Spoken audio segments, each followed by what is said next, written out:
He said, "We can't pay your bonus until profits go up." I had worked 23 days straight.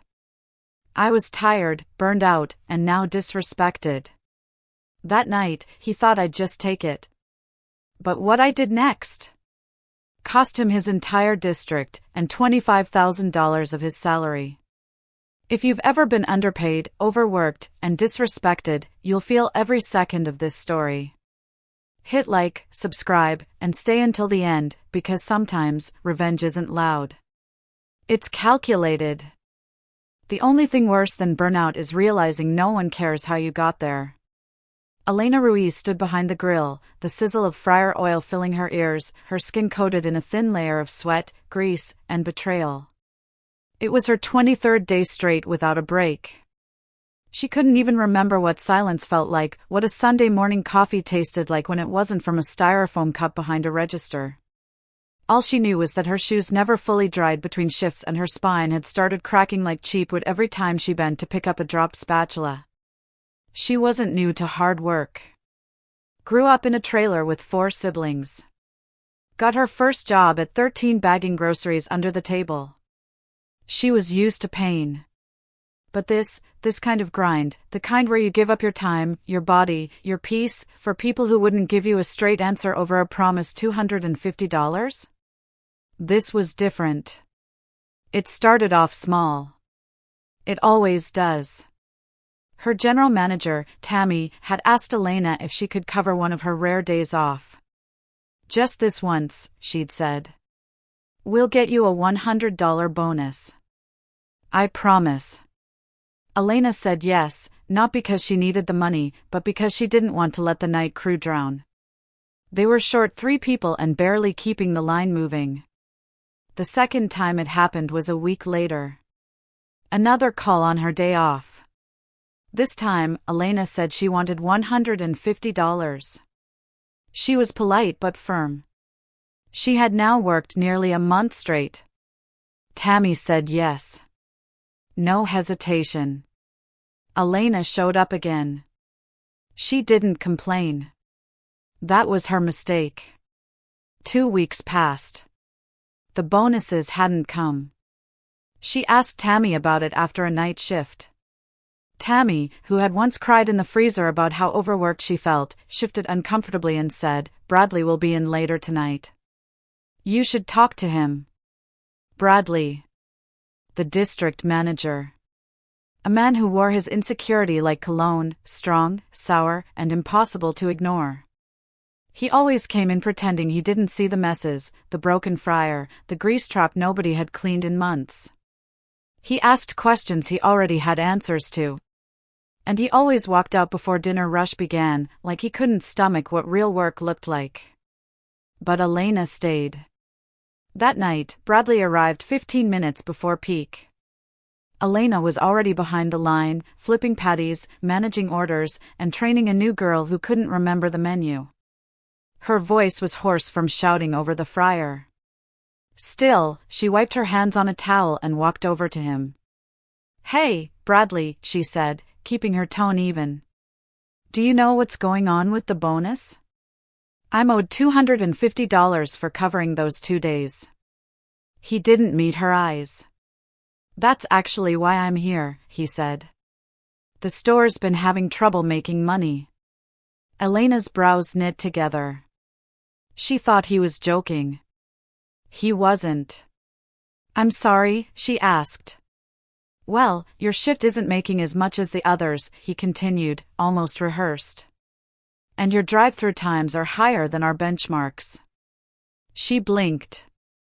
"We're running with 3 fewer people, Bradley. It takes longer when there's only 4 of us handling everything from front to drive-through to prep."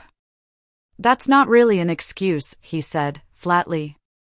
Something in her chest sank. She felt her hands twitch, but she balled them into fists inside her apron pockets. "So when am I getting the bonus?" Bradley shifted. His eyes dropped to the tiles. "We can't give you a bonus until revenue improves and drive time goes down." Elena didn't speak. Her ears rang. Her thoughts scrambled to grab onto something solid. All she could see was her bedroom wall, the one she hadn't looked at in weeks because she was always asleep before her face hit the pillow.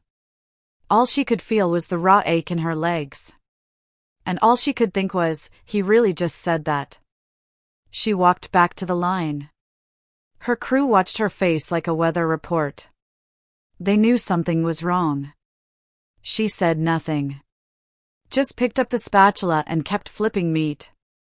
That night, when the last order had been handed through the drive-through window and the mop water turned black from the floors, she gathered the team in the break room. There were 6 of them. Her girlfriend, Mariah, was perched on the bench holding an ice pack to her wrist. Nate, her childhood best friend, leaned against the locker like he knew what she was about to say. Jay, the new guy who'd worked triple shifts to pay rent, looked anxious but loyal. Elena took a deep breath. "They're not paying me the bonus," she said. "Said our performance doesn't justify it." Silence. Then Mariah laughed. Not the kind of laugh that meant she found it funny, but the kind that meant she'd just reached her limit too. "I'm done," Mariah said. "They're lucky we don't leave mid-shift." Nate crossed his arms. "I'll walk with you." One by one, they agreed. Elena didn't beg them. She didn't want a mutiny. But what she had now was clarity. If no one in charge cared about them, then maybe they didn't owe the company anything either. Tomorrow, she would give Bradley a final warning. And if he still didn't listen? He could enjoy managing an empty store, running a grill by himself, and explaining to corporate why 5 employees walked out midweek and left the freezer wide open. And that wasn't even the beginning. The morning after the broken promise felt like something Elena hadn't experienced in years: resolve. She wasn't second-guessing herself.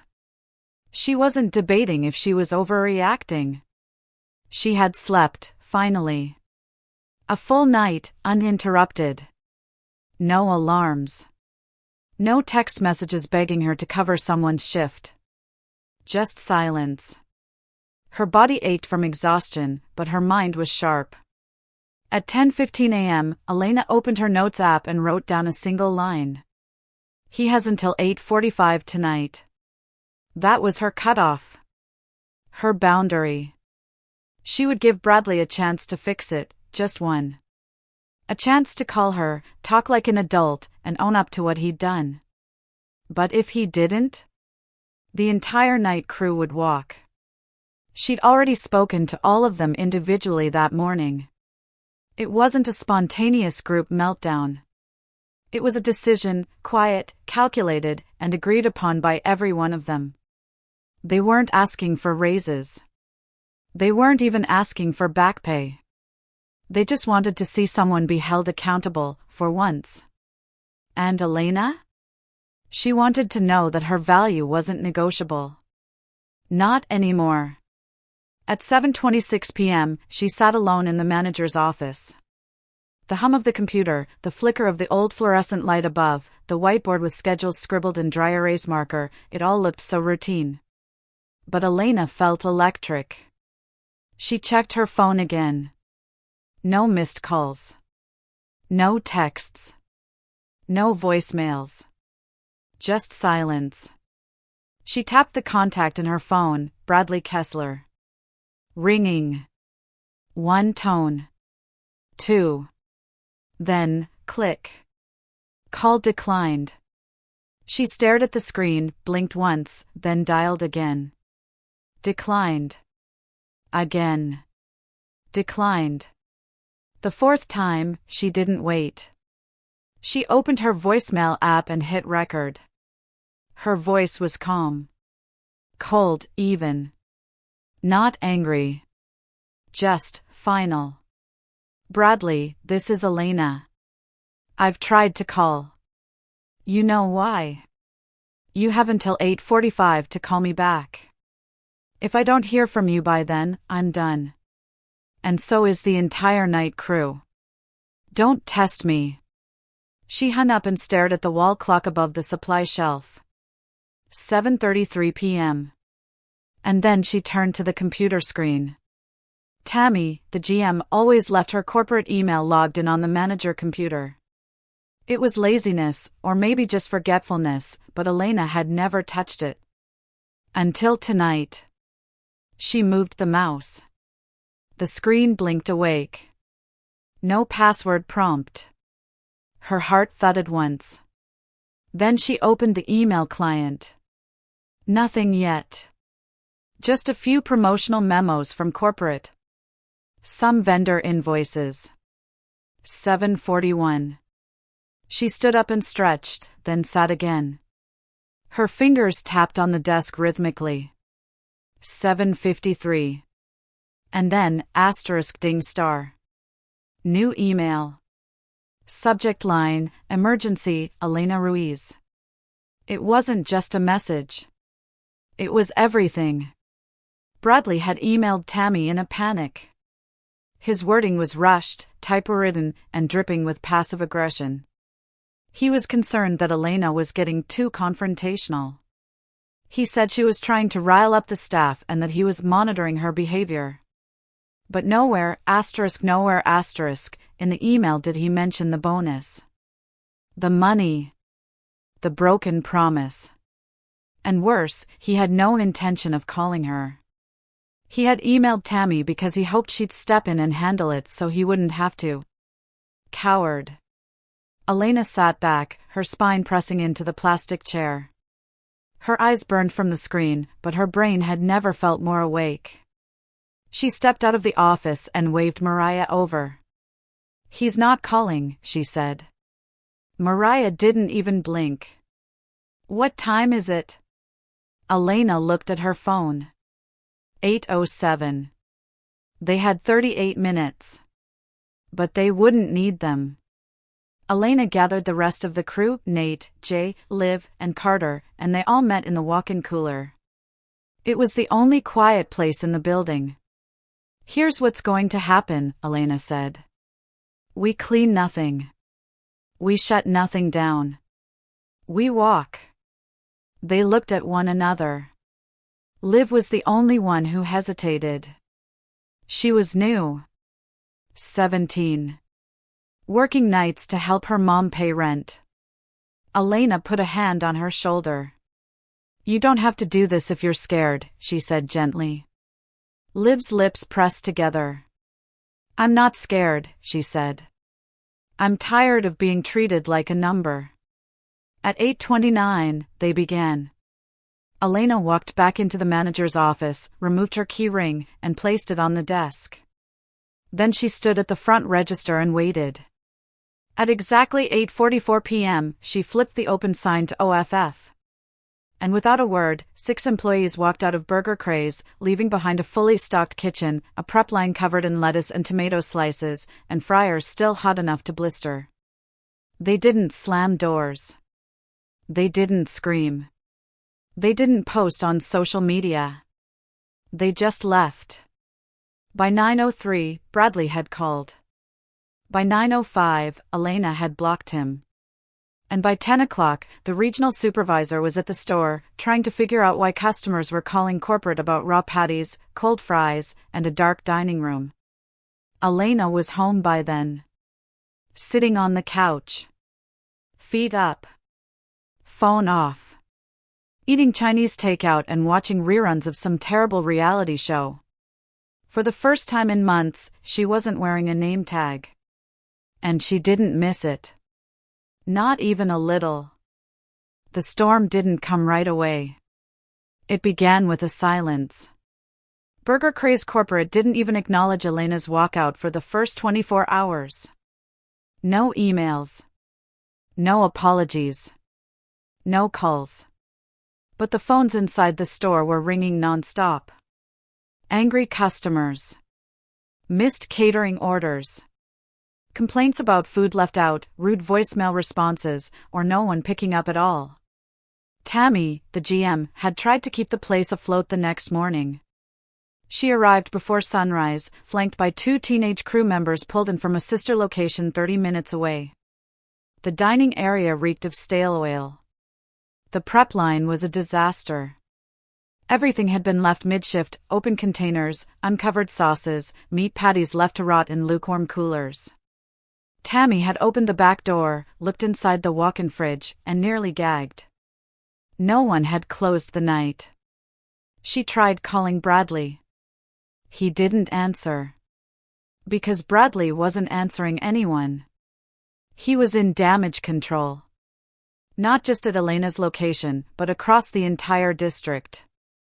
The other store managers, emboldened by the gossip spreading like wildfire, had started speaking up too. One said he hadn't been paid for overtime. Another, that Bradley refused to approve bonuses despite making them work 12-day stretches. A third claimed Bradley routinely deleted complaints off the system before they could hit corporate radar. And suddenly, Bradley wasn't a smug little man playing gatekeeper anymore. He was a sinking ship. On Thursday afternoon, Elena's brother Miguel, who worked at another location, called her. "You started something," he said, with a strange mix of admiration and fear. Elena was stirring coffee. "What do you mean?" "Bradley's in full panic mode," Miguel whispered. "He's been on 3 conference calls this morning. They're saying your store was the breaking point. Corporate's sending in someone from Indianapolis." Elena smirked. Good. But she wasn't done. She wanted one thing, not revenge. Not money. Truth. The next day, Elena sent an anonymous email to HR, outlining everything: the unpaid bonuses, the walkout, the email Bradley had sent trying to sidestep responsibility. She included timestamps. Screenshots. Even a photo of the meat left out on the line, submitted for food safety concerned purposes, but really, it was to show how toxic management neglect had gotten. She never signed her name. She didn't have to. Everyone already knew who had stood up first. The following week, Tammy stepped down. Not because she was at fault, she wasn't. But the pressure had become unbearable. Corporate had started auditing shifts, reviewing call logs, and pulling surveillance footage. Everything pointed to chaos. And in the eye of the storm? Bradley. He was summoned to the regional office for a performance review. Miguel texted her updates in real time. They pulled all his store numbers. Regional is furious about labor violations. He's not speaking to anyone. Then came the final message. He's out. Elena sat on her porch when she read it. Wind brushing past her face. Coffee cup in hand. Not celebratory. Just still. But it wasn't the end. Because Miguel sent one last message, and this one made her breath catch. They transferred him to Indiana. Salary cut from $65K to $40K. She blinked, reading it again. All this, for $250. A week later, she passed by Burger Craze on her way to the grocery store. The lights were on, but the soul was gone. New faces behind the counter. No one she recognized. No laughter. No hustle. Just exhausted teenagers staring blankly at drive-thru screens. She didn't feel pride. She felt clarity. Because in a world that asked workers to break their backs and swallow their worth, Elena had said no. Not with violence. Not with screaming. Just with action. Measured. Precise. Unapologetic. Her story spread through town, then online. Workers from other states messaged her anonymously. Some had walked too. Others had taken screenshots. A quiet revolution in the fast food trenches. And it all started with a voicemail at 7:33 p.m. "You have until 8:45 to call me back." He never did. And she never had to raise her voice again. The world didn't change because Elena shouted. It changed because she stopped speaking altogether. After the fallout, Elena didn't return to fast food. She didn't hand out resumes or look for the next hustle. She rested. For the first time in years, she let herself be. No alarms. No mandatory overtime. No drive-through timer beeping like a bomb about to go off. Her phone buzzed less now, and when it did, it wasn't from someone asking her to cover a shift. It was messages from ex-coworkers, people she hadn't seen in years, even strangers from across the country who had read the thread posted anonymously on a workers' rights forum. One woman from Chicago messaged, "I didn't know I was allowed to leave until I read what you did." Elena stared at the message for a long time, then put her phone down. The weight she'd carried hadn't just been from the job. It was years of being told that quiet loyalty was the same as strength. That grinding through unfairness was noble. That being a good worker meant swallowing your voice just to survive. But now? Her silence was louder than their systems. It echoed in the emails Bradley had to explain. It roared in the empty store he tried to run without her. It whispered in the reduced salary now printed on his transfer letter. But her revenge wasn't about him anymore. It was about her. She started journaling, something she hadn't done since high school. Each page bled with things she had buried for years. The way her first job manager had forgotten her raise 6 times. The night she worked a 14-hour shift with food poisoning because there was no one else. The time a customer screamed at her and called her a slur, and her manager told her to just smile through it. These things had become background noise. Now, she saw them for what they were, cut after cut. And she'd been bleeding slowly for years. But now? She was healing. Miguel came by one night with a 6-pack and that proud you made it grin on his face. "You heard the latest?" he asked, already half laughing. Bradley tried to reapply for his old role. They told him the position was eliminated. Elena raised an eyebrow. Eliminated or renamed? Miguel smirked. New title. New person. New standards. She toasted him with a bottle and said nothing more. Because sometimes justice wasn't a courtroom or a headline. It was the quiet way a man like Bradley realized the world had changed, without him. Elena didn't need his downfall to be public. She just needed it to be real. And it was. She started freelancing social media work for local cafes. They treated her like a human being. Paid her on time. Said thank you. She set her own hours, worked from her laptop, and once even declined a gig because she wanted a day off. That feeling? Saying no without fear? That was worth more than any bonus. Weeks passed. Then months. And slowly, something else began to grow inside her. Purpose. She started speaking at labor workshops at the local community center. Telling her story, not just the revenge, but the quiet desperation that led to it. She didn't scream. She didn't point fingers. She simply told the truth. And people listened. Because there was power in her restraint. Power in her dignity. Power in saying, "I walked away," and meaning it. At one session, a young man approached her afterward, maybe 19, still wearing his uniform from a pizza chain. "Do you think I'm crazy if I quit without notice?" he asked. Elena looked him dead in the eyes. "Not if you've already given them everything and they still don't see you." He nodded. "That's what I thought. I just needed someone else to say it." She never learned his name. But she saw him weeks later, working at a bookstore, smiling. Sometimes you don't need revenge to burn everything down. Sometimes you just need to light a path and walk away. And others will follow. It had been 6 months. Elena was standing in line at a farmer's market, holding a bag of peaches in one hand and her phone in the other when she got the call. Not from Miguel. Not from Burger Craze. But from a local nonprofit she had volunteered with weeks earlier. They were organizing a campaign about workplace dignity and wanted her to be the face of it. "You've become kind of a legend," the woman on the phone said, laughing gently. "Your story? It keeps getting passed around. Quietly. But powerfully." Elena didn't know what to say.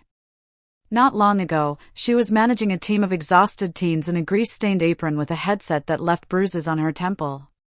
Now she was being asked to speak, to represent something larger than her own pain. "Would you be willing to tell your story on camera?" the woman continued. "We think a lot of people need to hear what it looks like when someone says, 'Enough.'" Elena paused.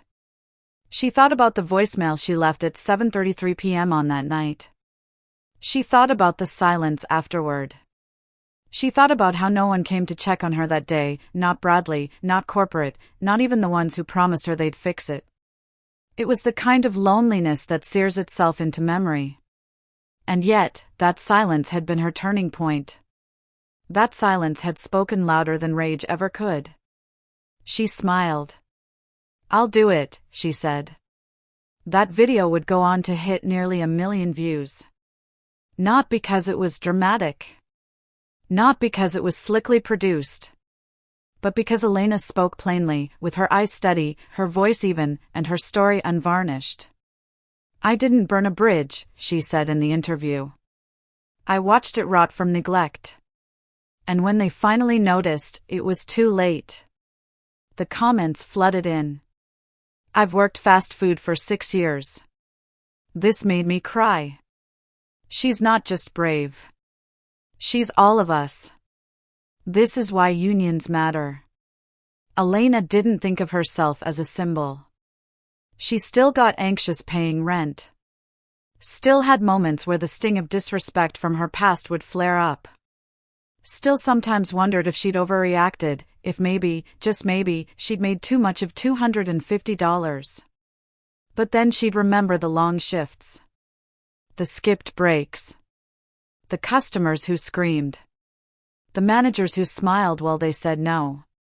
And she'd remember that $250 wasn't the cost, it was the symbol. It was the moment her worth was reduced to a number. A bonus they never intended to pay. But it cost them so much more. Bradley never reached out again. Elena heard through a friend that he tried working in retail back in Indiana. Didn't last long. Something about bad attitude and not adapting well to store-level operations. Apparently, it's hard to manage people when you never learn to respect them. And Elena? She wasn't managing people anymore. She was leading. Speaking. Building. Writing. She published a blog that turned into a book proposal. She started an online community for low-wage workers to share their stories anonymously. The page exploded. Her old co-workers from Burger Craze joined too. Mariah was studying graphic design now.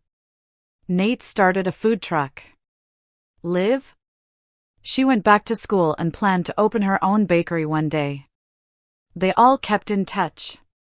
Because once you go through a storm together, it doesn't matter how far the winds blow you apart, you always remember who stood next to you when it raged. One night, Elena stood in her apartment, staring out the window as the city lights flickered. She whispered the number softly to herself. 250. Then she laughed. Not bitterly.